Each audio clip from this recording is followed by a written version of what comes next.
Pandian store சீரியலில் அடுத்து வர எபிசோடில் நம்ம மீனா இருந்துட்டு வீட்டுக்கு போகாமல் இங்கேயே இருக்காங்க. செந்தில் வந்து ஃபோன் பண்ணுறாரு. நீ எங்கே இருக்க, ஏன் இன்னும் வீட்டுக்கு வரல அப்படின்னு சொல்லிட்டு கேட்கவும், நான் நம்ம வீட்டில் இருக்கேன் அப்படின்ற மாதிரி சொல்கிறாங்க. நானும் நம்ம வீட்டில் தானே இருக்கேன் அப்படின்னு சொல்லிட்டு செந்தில் வந்து சொல்லவும், நான் உங்கள் அம்மா வீட்டில் இருக்கேன் அப்படின்ற மாதிரி சொல்லிடுறாங்க.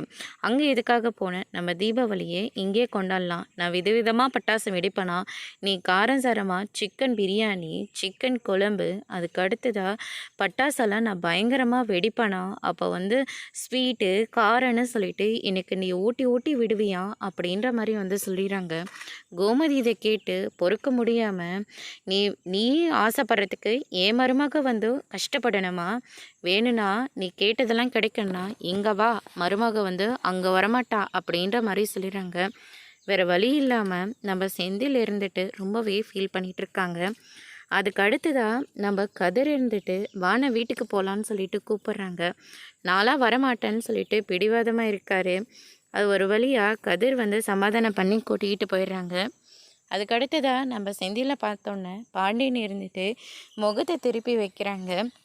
நம்ம பழனி இருந்துட்டு எங்கடா போயிருந்த அப்படின்னு சொல்லிட்டு பழனியை கேட்கவும், ஒரு தட்டை எடுத்துகிட்டு வந்து சீர் இந்தாக்கா, என்னோட தீபாவளி சீர், எனக்கு இந்த மாதிரி செய்யணுன்னாலாம் தெரியாதுக்கா, சொல்லியிருந்தா கூட நான் இவ்வளோ செஞ்சுருப்பேனா என்னன்னு தெரியல, ஏன்னா என்கிட்ட அம்பிட்ட பணமும் கிடையாது அப்படின்ற மாதிரி சொல்கிறாங்க. அதோடு இன்னைக்கான ப்ரமோ முடிச்சிருக்காங்க.